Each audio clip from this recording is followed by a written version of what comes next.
illusion will be declared the official government story is terminally shattered. Well, we could have known better, I guess. Many of us had forgotten or declared old-fashioned what writers such as Bert Brecht, Hannah Arendt, and George Orwell had described more than half a century back. That in a society under increasingly autocratic totalitarian rule, it is the privilege of those in power to not only lie about reality, but define, shape, also reality itself. As artists find themselves under pressure to live up to the challenge of nationalist populism, there also occurs the surprising revival of outmoded-seeming forms. Just as historic texts by Hannah Arendt and others are circulated again to shock readers sensing eerie topicality, so are old poems and monuments. Well, who would have thought only a few months back that they would see so many cartoon renditions of the Statue of Liberty? We see her beacon light gone out or her head chopped off.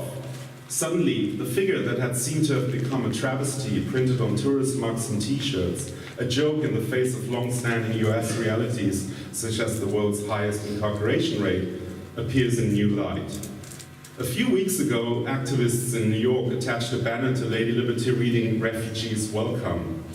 Only a few months back, that would have felt like attaching a banner to the Eiffel Tower saying, "Per Paris." After all, Emma Lazarus, in her famous 1883 sonnet, already had declared the statue in capital letters, the mother of exiles, and put words in her mouth that are a forceful counterspell to any anti-immigration xenophobia. Give me your tired, your poor, your huddled masses yearning to breathe free, the wretched refuse of your teeming shore. But as statue and poem are revived in a moment of peril, fabricators of images, shapes, and scenarios will have to keep looking for new approaches. The discussion so far, it seems to me, has been too much concerned with following an age-old script. It is the script that pits the universally abstract or intimately figurative word on the one hand against the overtly political one on the other. One party advocates for the former, arguing that precisely at times of repression, the experience of the melancholic violent solo or the carefully crafted sculpture are safeguards of civility and sanity. Another party fiercely opposes that view, condemning, to quote Bert Brecht from 1935, painters covering the walls of sinking ships with still lifes. And then there are those that think the real point is to resist by keeping the full spectrum of artistic utterances alive, countering the urge to play out one kind of artistic sensibility against the other, honoring the delicately intimate expression as the essentially necessary complement to agitprop action. I tend to think so too, but also believe that's not enough. While artists join efforts of opposition and civil disobedience, just like citizens from all other walks of life, it has become harder than ever to devote time and attention to artists crafting footnotes to art history or replicating tried and tested art market fodder. How can artists still think, with their lazy hoaxes or mildly funny mockumentaries, that they are subversives trolling truth and reality when the biggest troll sits in the White House? That said, precisely because trolling has become the dominant formula for political success around the globe, spurred on by racist armies of haters and meme replicators, what seems needed are effective strategies of smart counter-trolling. When Grand Fury, the art division of Akrap, the AIDS Coalition to Unleash Power, in 1988 hijacked George Bush Sr.'s populist campaign line, "Read my lips," promising to not introduce new taxes, and linked it on posters and stickers plastered across cities with images of kissing homosexual couples, they were effectively trolling the man who was soon to be in power. There are many examples of promising strategies of smart counter-trolling, both online and on the street, both in the courtrooms and in newsrooms. What we need are not just sound arguments, but also ways to snappily convey them. What we need are strategies to disrupt the disruptors, to counter the thinly veiled right-wing propaganda by insistent, reasonable questioning, trolling them into having to justify the illogical nature of their official claims wherever they make them. Trump and the likes can evade that direct questioning. Their underlings and followers can't. The AfD in Germany has already been set back substantially by a healthy movement against them. For months and years to come, we should pool these kinds of strategies of counterintelligence to fire each other up with surprising ideas wrenched from very real feelings of depression, fury, and hope. But in order to do so, we do need to reinvent the wheel. We do not need to reinvent the wheel. I suggest we follow the examples of groups like ACT UP, who pioneered new forms of protest, not only in public space, but also in the media. Art-related groups who've gathered experience with ways of efficient organizing and circumventing as good as possible the usual self-destructive infighting so typical for the left. Briefly, and that's my closing 5 points, we can take away 5 points we can take away from these pioneering forerunners. Point 1. Well, let's meet regularly, informally, like we do here now. ACT UP New York always met on Mondays. Facebook 4.0 is actually direct eye contact, talking to each other in physical space.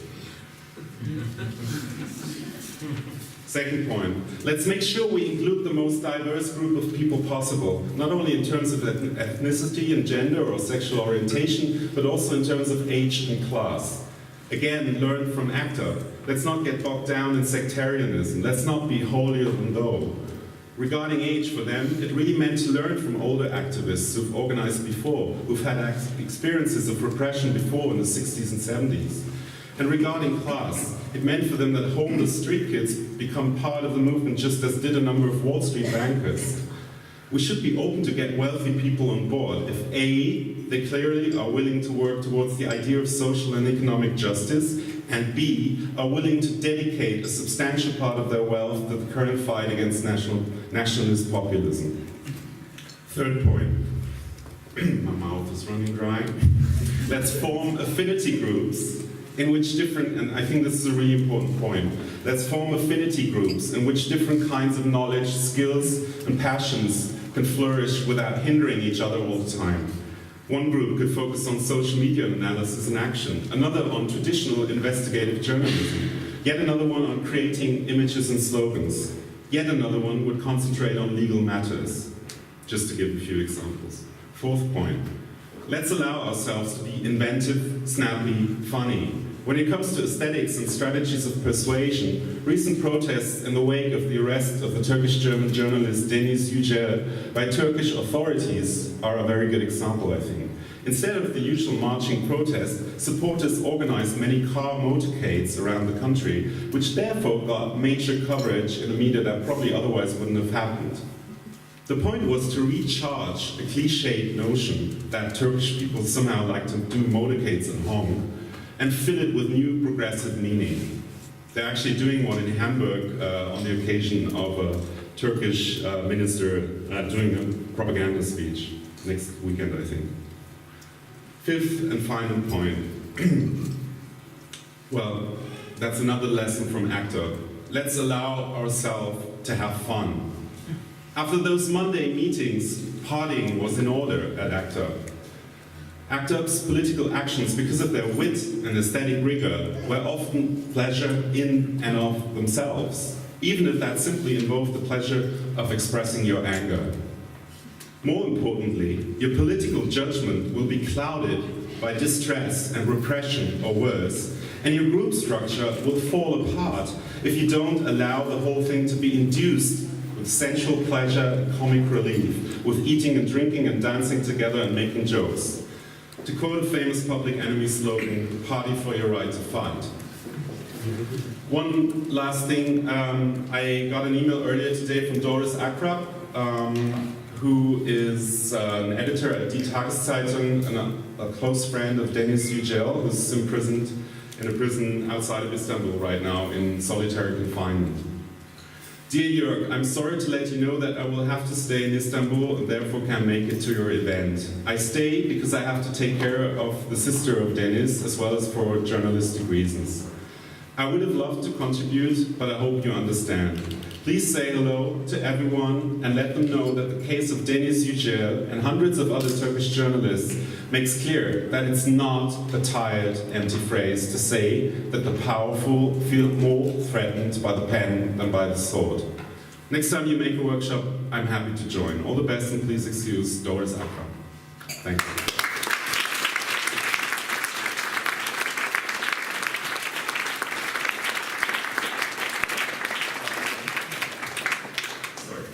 But see, Julieta Aranda is next.